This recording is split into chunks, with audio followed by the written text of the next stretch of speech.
ठीक है। अच्छा, स्टैनफोर्ड यूनिवर्सिटी पढ़ाती कैसे पाइथन? वो लोग यूज करते हैं, क्या हो गया इसमें?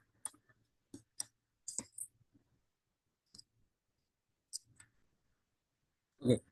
तो स्टैनफोर्ड यूनिवर्सिटी में एक बिल्कुल डिफरेंट अप्रोच यूज की जाती है, जिसे हम लोग कहते हैं कैरल दी रोबोट। ये जो सामने आपको नजर आ रहा है, इसे कैरल, इसका नाम कैरल है। और इसे कैरल द रोबोट कहा जाता है। और इसी को यूज करके स्टैनफोर्ड यूनिवर्सिटी अपने स्टूडेंट्स को पाइथन पढ़ाती है। अब ये जो हम लोग इंसान जो हैं वो कम्युनिकेट करने के लिए यूज करते हैं इंग्लिश या उर्दू, ये इस तरह की कोई भी लैंग्वेज का इस्तेमाल करते हैं। ये जो कैरल द रोबोट है, इसकी जो जबान है वो है पाइथन। ये पाइथन बोलता है, पाइथन समझता है, पाइथन को पढ़कर ही अपने सारे काम करता है। ठीक है। तो हम इसी से स्टार्ट लेंगे। अब सवाल ये है कि पाइथन ही क्यों पढ़ें, दूसरी लैंग्वेजेस क्यों नहीं पढ़ें, सी प्लस प्लस क्यों नहीं पढ़ें, सी हैश क्यों नहीं पढ़ें, जावा स्क्रिप्ट क्यों ना पढ़ें, या जावा क्यों नहीं पढ़ें? देखो, ये लैंग्वेजेस भले ही C plus plus, C hash, ये लैंग्वेजेस बहुत पुरानी हैं। और शायद तमाम बड़े बड़े प्रोग्राम्स में, सॉफ्टवेयर्स में की बैक पे यही लैंग्वेजेस काम कर रही हैं, सी प्लस प्लस, जावा और सी हैश। लेकिन अब जो हमारा सिनेरियो थोड़ा दुनिया का वो चेंज होता जा रहा है। और लोग जो जितना भी रिसर्च एकेडमिक फील्ड है या टेक इंडस्ट्री है, वो चाहती है कि बजाय इसके कि हम बहुत मुश्किल और कॉम्प्लिकेटेड ज़बानें सीखें, हम इसके बजाय क्यों ना एक आसान ज़बान सीखें और ज़्यादा फोकस हम उस फील्ड की टेक्निकल चीज़ों को सीखने में लगाएं। ठीक है। जैसे अगर कोई मशीन लर्निंग सीख रहा है, या कोई डीप लर्निंग सीख रहा है, एआई सीख रहा है, ब्लॉकचेन डेवलपमेंट सीख रहा है, वेब डेवलपमेंट सीख रहा है, गेम डेवलपमेंट सीख रहा है, तो बजाय इसके कि वो बहुत मुश्किल लैंग्वेजेस सीखे, वो पाइथन सीखे, और पाइथन में ये सारी चीज़ें हो सकती हैं। ठीक है। दूसरा, पाइथन का फायदा ये है कि पाइथन बहुत इजी है सीखने में, सिंटेक्स बहुत आसान है। बहुत सारे फ्रेमवर्क्स हैं, फ्रेमवर्क क्या होते हैं वो पता चल जाएगा आगे चल के आपको। तो बहुत सारे फ्रेमवर्क्स हैं, तकरीबन हर काम आप पाइथन में कर सकते हो। ठीक है। इसलिए पाइथन एक यूनिवर्सल लैंग्वेज बन गई है। और 2010 के बाद से पिछले 15 सालों में सबसे ज़्यादा इस लैंग्वेज ने ग्रोथ दिखाई है। तो इस वक्त की दुनिया की सबसे मोस्ट पॉपुलर लैंग्वेज बन चुकी है। और यूनिवर्सिटीज़ में, कॉलेजेस में, स्कूल्स में, हर जगह अब पाइथन ही सिखाई जा रही है। अच्छा, चलो अब टॉपिक पे आते हैं। तो शायद आपको ये नोकिया का पुराना फ़ोन याद हो। इसमें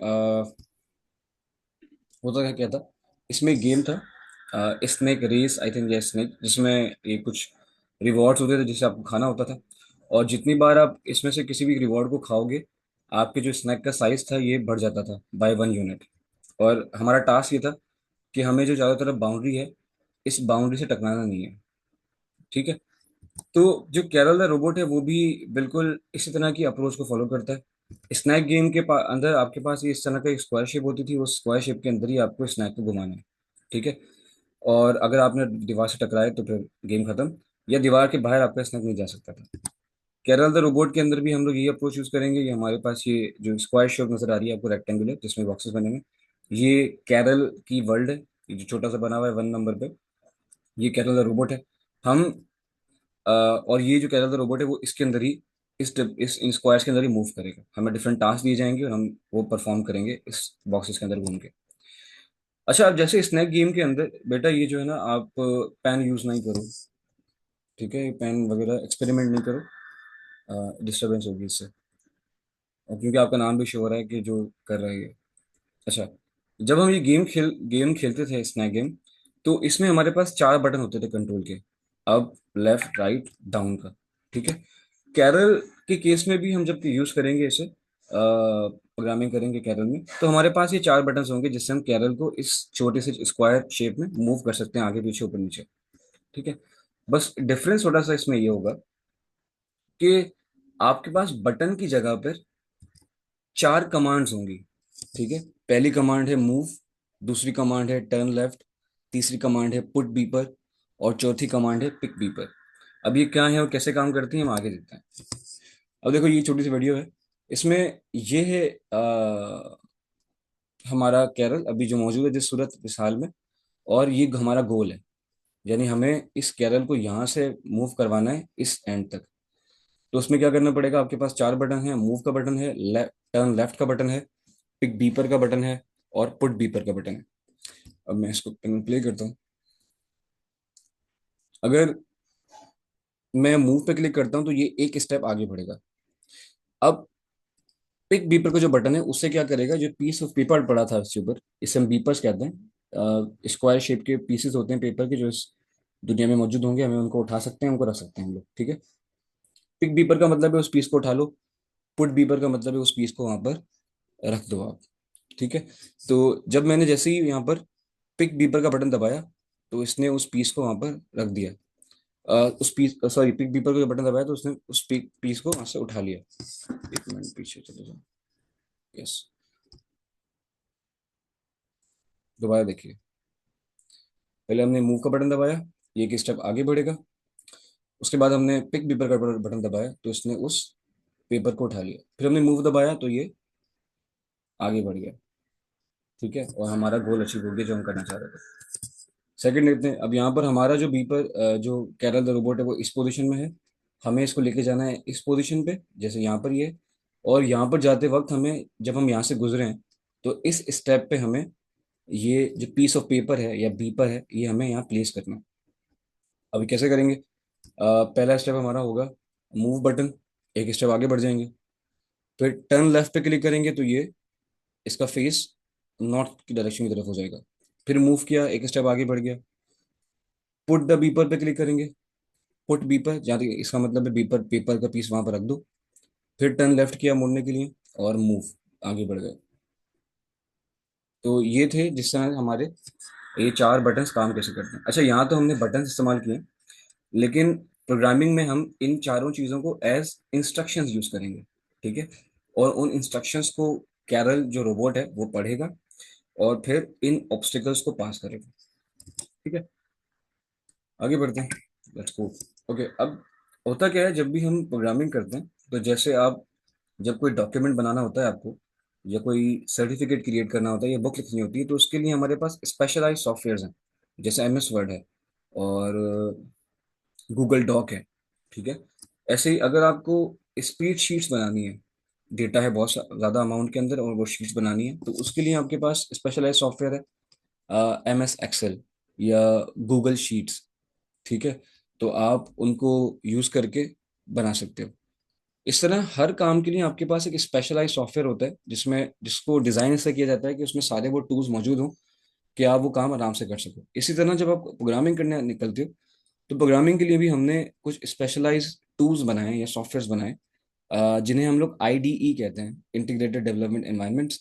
और ये बहुत सारे हैं, इनमें वो सारे के सारे टूल्स अवेलेबल होते हैं इनके अंदर जो आपको प्रोग्रामिंग करते वक्त चाहिए होते हैं, ठीक है। जैसे MS वर्ड में सारे रेजर, मार्कर, कलर्स अवेलेबल होते हैं, ऐसे इन टूल्स में सारे कोडिंग से रिलेटेड टूल्स मौजूद होते हैं जिनको आप यूज़ करते हो फॉर प्रोग्रामिंग, ठीक है। इनमें से आप कुछ भी डाउनलोड कर सकते हो। जो मोस्ट फेमस है वो पाईचार्म है, VS कोड है और जुपिटर नोटबुक है, ठीक है। तो आप इनमें से तीनों में से कोई भी डाउनलोड करके उससे इस्तेमाल कर सकते हो। डाउनलोड का तरीका बहुत ईजी है, आप जाके इनका नाम लिखोगे बस, और आपके पास ये फ्री ऑफ कॉस्ट है, आप डाउनलोड इजी से कर पाओगे इन्हें। अच्छा, अभी क्या मसला है, अभी तो हम चाह रहे हैं कि मुझे कुछ डाउनलोड नहीं करना, मुझे डायरेक्टली सीखना है अभी फिलहाल कि कैसे प्रोग्रामिंग करनी है। तो उसका भी हल है, स्टैनफोर्ड यूनिवर्सिटी का एक ऑनलाइन IDE है। जैसे ही हम IDE पढ़ी बहुत सारी पीछे, ऐसे स्टैनफोर्ड यूनिवर्सिटी की अपनी एक IDE है जिसमें जिन्होंने बनाई है कैरल सीखने के लिए। तो आप डायरेक्टली इस लिंक पर जाके उस IDE को एक्सेस कर सकते हो। तो मैं भी वही करूँगा, हम लोग अभी उस IDE को इस्तेमाल करेंगे। तो करना ये है कि गूगल गूगल पे जाना है आपको और वहाँ पर टाइप करना है Stanford, Stanford, sorry IDE dot, हमें लिखना है यहाँ पर IDE dot Stanford dot EDU/, बस इतना भी करो तो काफी है, बल्कि /CS106A/, एंटर कर दें और आप इस लिंक पर आ जाएंगे, भाई खुल जाए।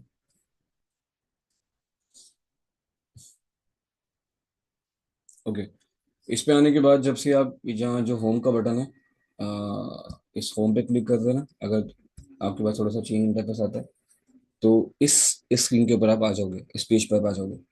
अब इस पेज पे आने के बाद नीचे एक चीज़ आ रही है एग्जाम्पल्स की। तो आप एग्जाम्पल्स पे क्लिक करो।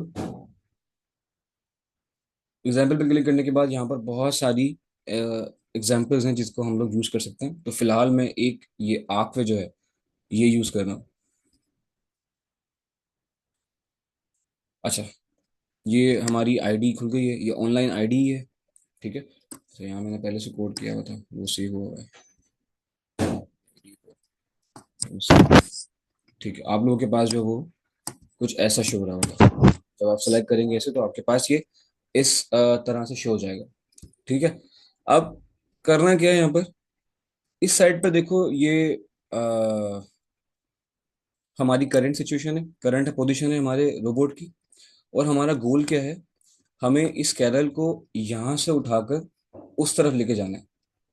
ठीक है, लेकिन मैं इसको माइनस कर दूं। अच्छा, लेकिन मसला क्या है, मसला ये आ रहा है कि बीच में जो ये दीवारें हैं, ठीक है, इस दीवार के पार नहीं जा सकते आप। आपको कैरल को ऊपर लेके जाना पड़ेगा, ऊपर ले जाके फिर इस तरह ले जाना पड़ेगा ईस्ट में, और फिर नीचे साउथ में आना पड़ेगा। पहले नॉर्थ, फिर ईस्ट, फिर साउथ। ठीक है, अब वो करने के लिए करना क्या, हमारे पास जो हमारा जो कैरल है रोबोट है, ये सिर्फ 4 लाइनें समझता है जो हमने पीछे सीखी थी। पहली लाइन समझता है ये मूव, दूसरी लाइन को समझ आती है इसको टर्न लेफ्ट, तीसरी लाइन ये समझता है पिक बीपर, और चौथी पुट बीपर। ठीक है, तो ये 4 लाइनें हैं जो इसको समझ आती हैं बस। तो हम उन 4 लाइनों को एक लिस्ट की फॉर्म में लिख के देंगे इसे, ताकि उन 4 लाइनों को ये पढ़े और पढ़कर इस पूरे टास्क को पूरा कर सके। ठीक है, अब करना कैसा है, ये जो एरिया है ये वाला जहाँ मेन रोड पाई लिखा हुआ है, यहाँ पर अपना कोड लिखेंगे। डिफाइन मेन, इफ नेम, इस पे चीज़ें लिखी हुई इनको भी आप छोड़ दीजिए। आप सिर्फ यहाँ पर आ जाइए नीचे। ठीक है, अच्छा एक चीज़ इंश्योर कर,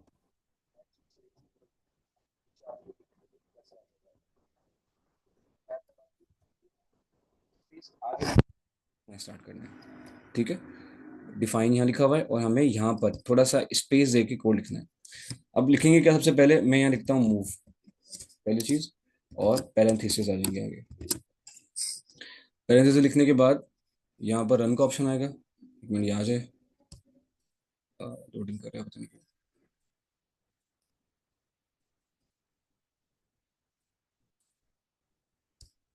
मैं रिफ्रेश कर लेता हूँ इसे। मसला,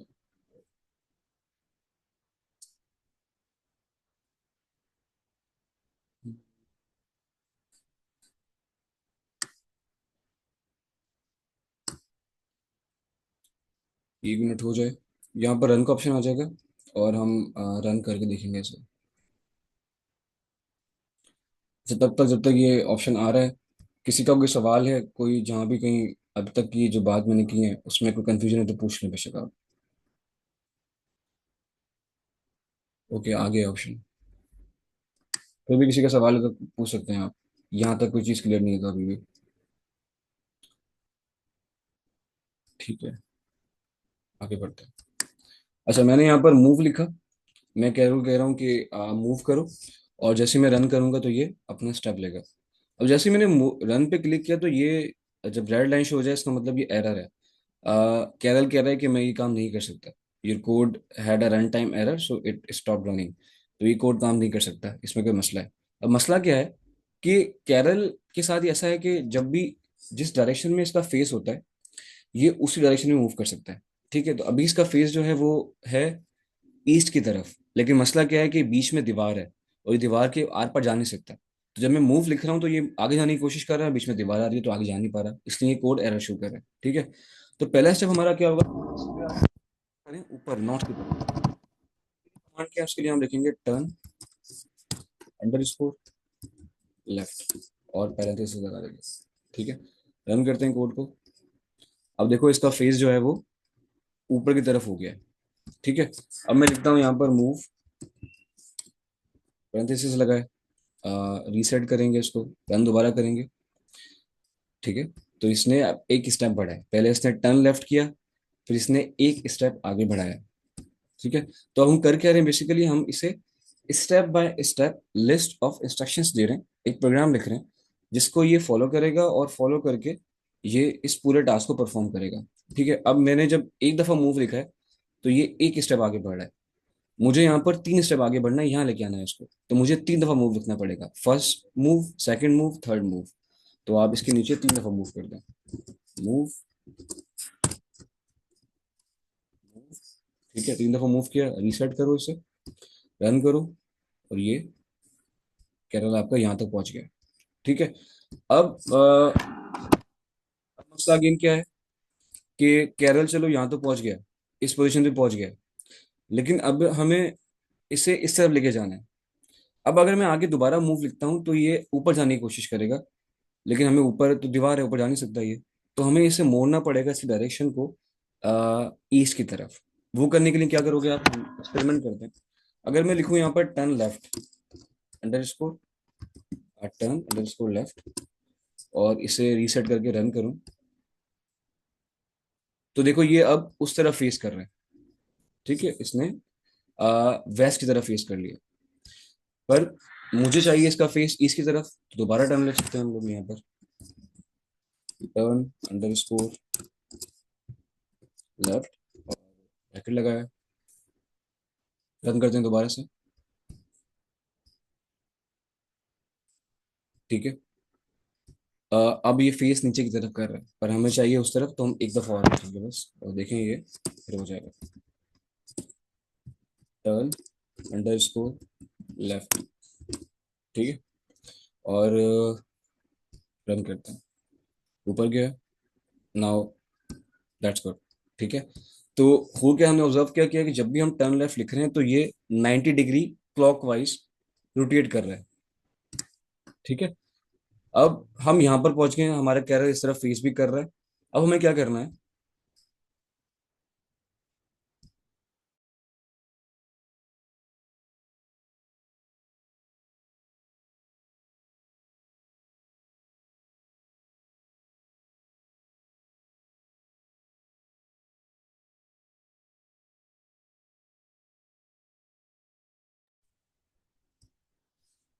अच्छा, टर्न लेफ्ट हमारा फेस अब इस तरफ कर रहा है, अब हमें आगे बढ़ना है, आगे बढ़ते हैं। अब आप क्या, आप इसके बता सकते हैं कि अब मैं यहाँ पर क्या स्टेप लिखूंगा, क्या इंस्ट्रक्शंस लिखूंगा आगे बढ़ने के लिए। मुझे इसको उस कोने में लेके जाना है, कोई भी बताए। आप खुद को अनम्यूट कर सकते हो।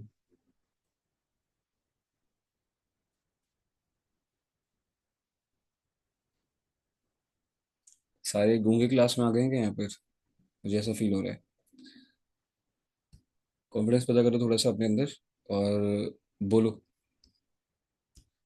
क्या लिखें हम। हमारा जो कैरल द रोबोट है अभी, वो अभी इस पोजीशन पे है, मुझे इसे इस पोजीशन पे लेकर आना है। तो मैं यहाँ पर क्या कमांड लिखूं नीचे, कैरल को मैं क्या बताऊं, क्या कहूँ उससे कि वो वहां चले जाए।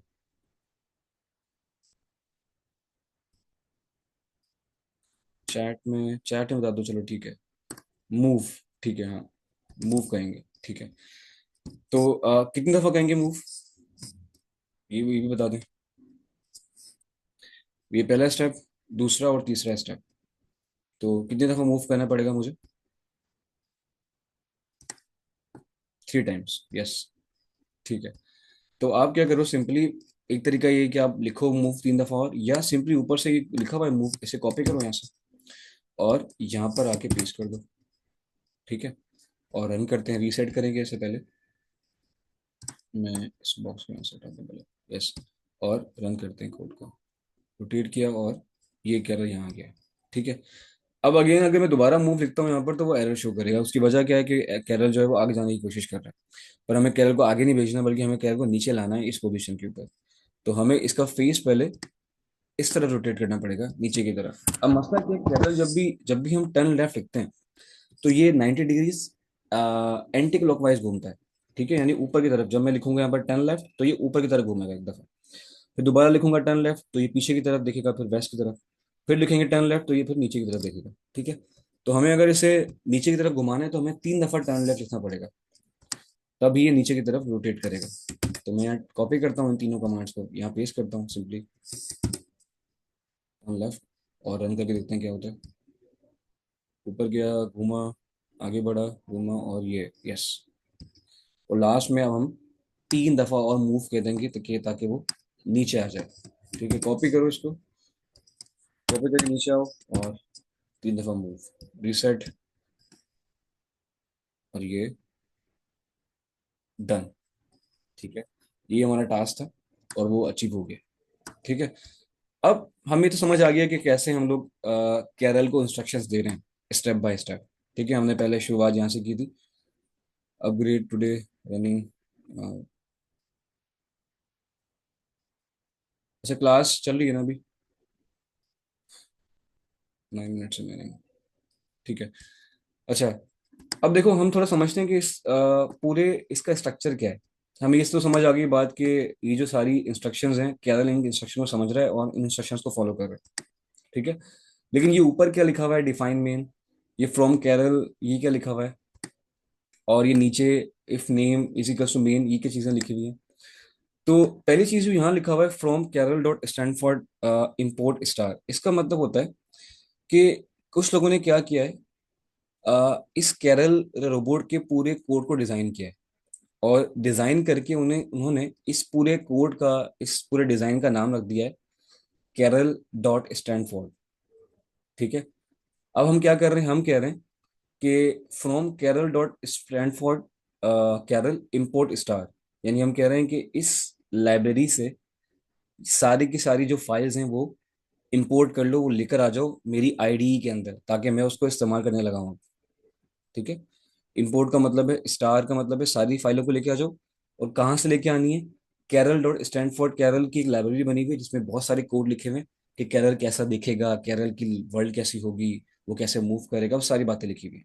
ठीक है, तो हम कह रहे हैं कि उस लाइब्रेरी से सारी फाइल्स को लेके आ जाओ, क्योंकि मैं उन फाइलों को अब इस्तेमाल करने लगा हूँ यहाँ पर।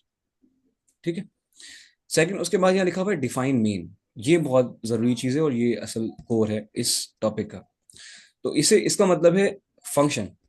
जब भी आप लिखते हो डिफाइन मेन, तो आप एक फंक्शन बना रहे हो जिसका नाम है मेन। ठीक है, आप मेन नाम का एक फंक्शन बना रहे हो, और उस फंक्शन के अंदर क्या है, उस फंक्शन के अंदर आप कुछ रूल डिफाइन कर रहे हो, कुछ इंस्ट्रक्शंस लिख रहे हो। जो इंस्ट्रक्शंस क्या है वो ये लिखी हुई है, turn left, move, move move, turn left. अब होगा क्या, जब भी इस फंक्शन को मेन के फंक्शन में चलाया जाएगा, तब इसके अंदर जो भी इंस्ट्रक्शंस होंगी वो सारी की सारी रन हो जाएंगी, एग्जीक्यूट हो जाएंगी। ठीक है, और फंक्शन बनाने का तरीका क्या है, आप डिफाइन से डिफाइन लिखोगे और आगे फंक्शन का नाम लिख दोगे। ठीक है, अब मैं आपको फंक्शन बना के दिखाता हूँ यहाँ पर कि फंक्शन हम एक और बना सकते हैं। अब देखो क्या हो रहा है कि यहाँ पर हम बार बार मूव का वर्ड इस्तेमाल कर रहे हैं। ठीक है, मैं चाह रहा हूँ कि मुझे बार बार मूव का वर्ड इस्तेमाल नहीं करना, मुझे एक ही दफा मूव।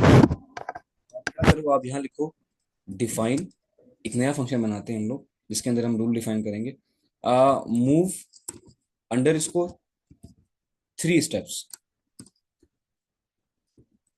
ठीक है, और पैरेंथेसिस लगा दो यहाँ पर, उसके बाद कॉलन लगाओगे यहाँ पर, आप नीचे आ जाओगे और यहाँ लिख दोगे मूव 3 दफा,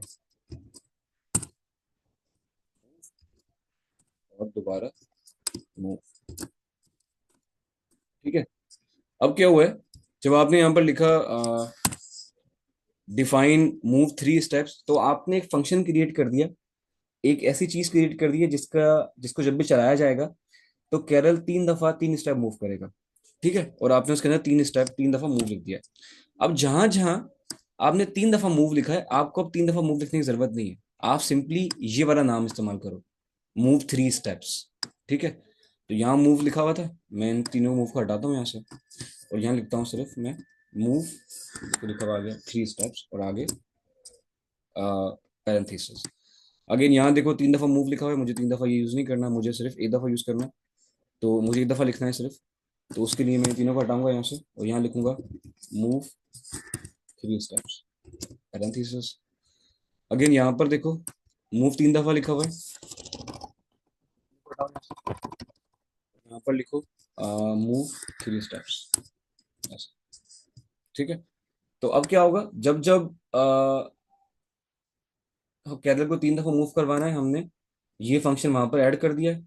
अब होगा क्या, जब कोड एग्जीक्यूट होगा तो कोड पहले यहाँ पर आएगा, पहले इस लैंग्वेज चलाएगा टर्न लेफ्ट, तो कैरल को मोड़ देगा लेफ्ट डायरेक्शन में। फिर इसको पढ़ेगा मूव 3 स्टेप्स, तो जैसे ही इसको पढ़ेगा ऑटोमेटिकली यहाँ पहुंच जाएगा हमारे इस नाम पे, और इन तीनों इस स्टेप्स को चलाएगा। उसके बाद वापस आएगा यहाँ कोड पर और टर्न लेफ्ट को चलाएगा, फिर टर्न लेफ्ट को चलाएगा, फिर टर्न लेफ्ट को चलाएगा, फिर इसको चलाएगा। ठीक है। तो इस तरह स्टेप बाय स्टेप वो हमारे कोड को एग्जीक्यूट करता जाएगा। अब मुझे आप में से कोई बताए कि यहाँ पर एक और चीज रिपीट हो रही है बार बार, क्या मैं उसके लिए भी कुछ इस तरह का फंक्शन क्रिएट कर सकता हूँ दोबारा, कि मुझे बार बार वो लिखना नहीं पड़े? यहाँ अंदर भी एक और चीज है जो बार बार रिपीट हो रही है, ये बता सकता है आप में से कि मैं वहां पर भी यही प्रोसेस रिपीट कर लूँ ताकि मुझे बार बार लिखना नहीं पड़े ये वेबसाइट का नाम ऊपर लिखा हुआ आ रहा है, देखें, IDE.stanford.edu/CS106A, और स्लैश लगाएंगे आप तो आप यहाँ पहुंच जाएंगे उस वेबसाइट के ऊपर। ठीक है। टर्न लेफ्ट, बिल्कुल। टर्न लेफ्ट ऐसी ऐसी लाइन है जो बार बार रिपीट हो रही है, मुझे 3 3 दफा लिखना पड़ रहा है उसे। तो बजाय मैं टर्न लेफ्ट को 3 3 दफा लिखूं, मैं यहाँ पर एक फंक्शन बना लेता हूँ नया। लिखता हूँ यहाँ डिफाइन टर्न लेफ्ट और अंडरस्कोर 3 टाइम्स। यहाँ नाम कुछ भी रख सकते हो, आपकी मर्जी है। ठीक है। TLT कर दो, इस तरह कुछ भी नाम कर सकते हो। मैं इसलिए पूरा नाम लिख रहा हूँ ताकि समझ आए आपको। पैरेंथेसिस कोलोन लगाया, नीचे आए, और आप 3 दफा टर्न लेफ्ट इसके नीचे कॉपी कर दो, यहाँ पर टर्न लेफ्ट 3 दफा कॉपी कर देंगे। अब क्या हुआ, मुझे ऊपर अपने फंक्शन में यहाँ पर 3 3 दफा टर्न लेफ्ट लिखने की जरूरत नहीं है, मुझे सिंपली बस इसे यहाँ से कॉपी करना है, इस चीज को। और जहां जहां टर्न लेफ्ट मुझे 3 दफा टर्न करना होगा, मैं वहां वहां पर ये एक नाम पेस्ट कर दूंगा। ठीक है। क्योंकि इस नाम के मतलब ही ये है कि 3 दफा मिलो, 3 दफा टर्न करो। और वो पता कैसे चल रहा है, वो इसके अंदर लिखा हुआ है, पहले से हमने बताया हुआ है इसके अंदर। ठीक है। तो इस तरह अब रन करके देखते हैं काम कर भी रहा है नहीं कर रहा है। तो ये गया ऊपर और टर्न किया, और ये उनके नीचे वापस आ गया। ठीक है। तो काम कोड कर रहा है। तो इस तरह से आप नए वर्ड्स भी बना सकते हो, नई कमांड बना सकते हो। हमारे पास सिर्फ 4 कमांड थी जब हमने पढ़ा था, केरल के पास 4 कमांड है सिर्फ। वो टर्न लेफ्ट कर सकता है, वो मूव कर सकता है, पिक बीपर कर सकता है, पुट बीपर कर सकता है। लेकिन यहाँ पर हमने नई कमांड बना ली इन 2 कमांड को इस्तेमाल करके। ठीक है। हमने मूव 3 स्टेप बना ली, हमने टर्न लेफ्ट 3 टाइम बना ली, आगे हम बहुत सारी कमांड्स और बनाएंगे। ठीक है।